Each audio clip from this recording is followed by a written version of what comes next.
Hi everyone, I hope everybody's having a great day. It was hot here today, 103. We were in like the 80s and 90s last week.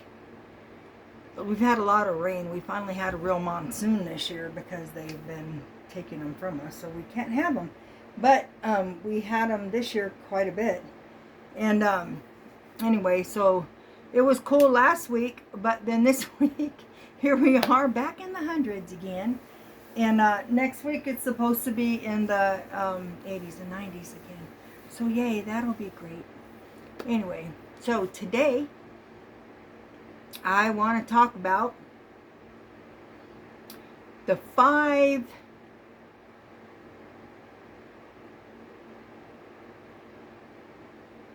how do you say it? I could say experience. Okay, the five experiences that stick out the most to me with my work. When I came out of nursing school in 1993, my first job was with hospice. And, people think about death like nobody likes it. They don't want to talk about it. They're not comfortable with it. A lot of people are scared of it. And I'm not. I'm not. It's just a part of life. I surely wish people would start talking to their kids about this and letting them know this is just a piece of it. But anyway, I digress. So my first guy, Mr. S, we'll call him. I only had him for a week, because when you're on hospice, it's like the ending of it. And I usually got sent in the last week or two of the life. So I got to hang out with this man, and he was so awesome. And he made me laugh and laugh and laugh. And he said, Kim, I just want to thank you for being here with me this week. He said, because my family's here. And he said, I love them all. And as much as I love them, they try to make me do things I don't want to do, i.e. believe things that they believe. They were very religious. He was very not. And I said, well, you're welcome, but that's not why I'm here. I'm here, for the better of you. So whatever that entails during the time we have. And he said, I appreciate that.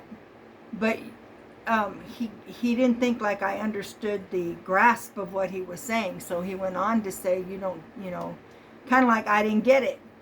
He said, they're sitting here telling me to give my life over and, do the things that they did because they're worried about my soul, that I'm not going to go where it is they think I need to be going. And he said, Kim, in my heart of hearts, I know everybody goes to the same space. Good, bad, or ugly. You know what I mean? No matter what. And he said, I honest to God, that's what I believe. And I said, okay. Are you comfortable with that? He said, yeah. And I said, well, so am I. So I was just an ear for him for the last week of his life. He could just sit there and talk to me. And he thanked me all week for just sitting there and not judging him.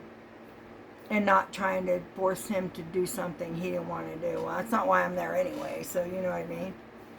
And so the time he was ready. He was ready. I don't even remember how old he was. I want to say he was in his 80s somewhere. He said, I am, ready whenever my time comes. It's it. I'm going to go. Of course, and we all do. We don't have a choice. Huh? So when he died, he had the biggest smile on his face. The biggest smile. And I will never, ever, ever forget him.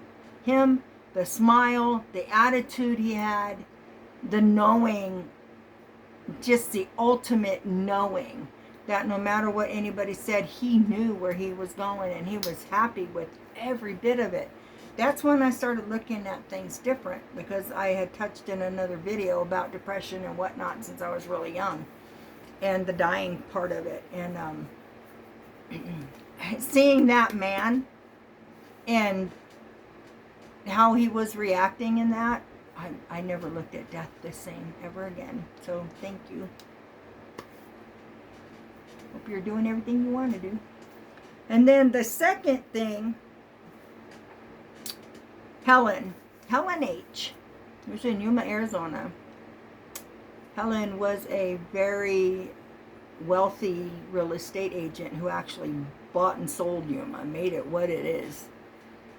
So she had dementia. This one sticks out for me. It was my friend Cheryl's grandma.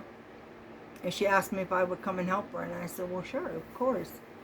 So there was 3 of us working. One of the people were just worthless. Didn't know what to do. Was always calling us when we weren't supposed to be working. I worked 3 to 11. That was always my preferred shift when I worked.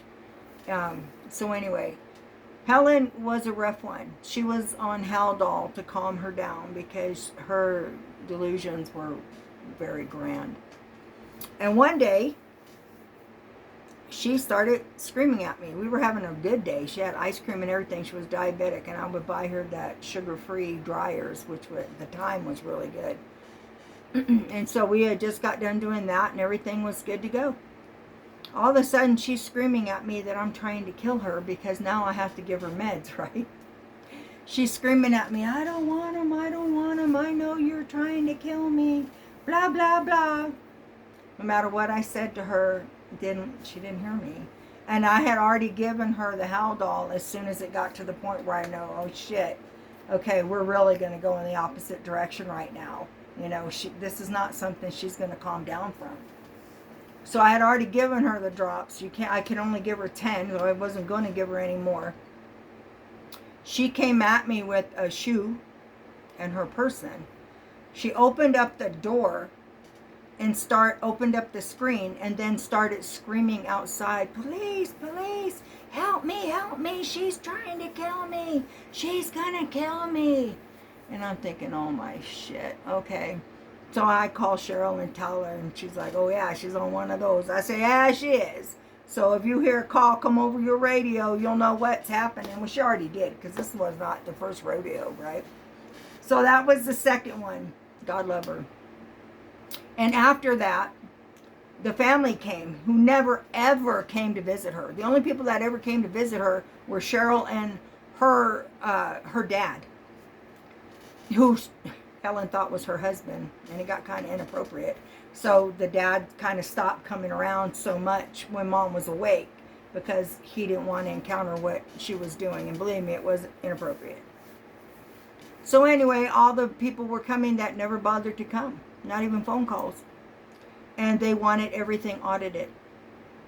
They wanted to know where every dime of her money was. Didn't give 2 shits about her or anybody else. They just wanted to know where all the money was.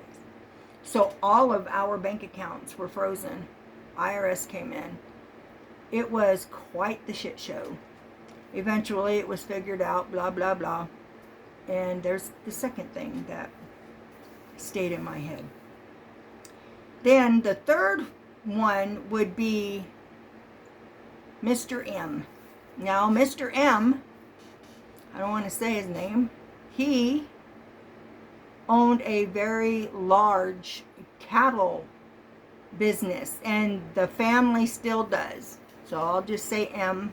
If anybody can figure it out, figure it out. There's a big one near Yuma, Arizona. So anyway, he also had dementia. 6'4", 6'5", big guy.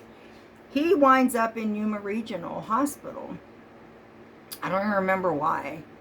He had some kind of flu or I don't remember what happened, but anyway, he was there. And I had told the nurses over and over and over, the head RN for him while I was there. I had told her over and over, make sure when, when staff comes in, that they let him know that they're there. Do not try to sneak up on this man, put a thermometer in his ear, his head.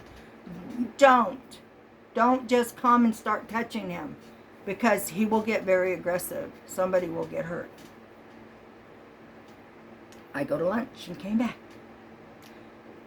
all hell broke loose. There is 4 and 5 men trying to hold this man down. I said, what the hell happened? Well, we went in to take his temperature. I said, did you announce yourself? Or did you just walk up to him and stick something in his ear? Well, yeah, they told us. I said, who told you?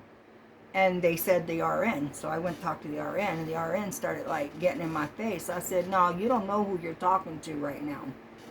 You know, I suggest you back the hell up and, you know, whatever. You're supposed to be the RN and know how to deal with this. You see, I told you this did not work for this gentleman. I am the one taking care of him. I know him. You don't. He's here for a couple days for a little vacation from home. You know what I mean? So she's just getting more and more belligerent. Well, what she didn't know is, guess who his granddaughter was? The administrator for the hospital. It was great. So she got a hold of the RN and said, what happened? And of course, RN tried to lie, cover up like they all do. Just like cops do, and the politicians do. You know how it rolls. And I got right in the middle and started saying my piece.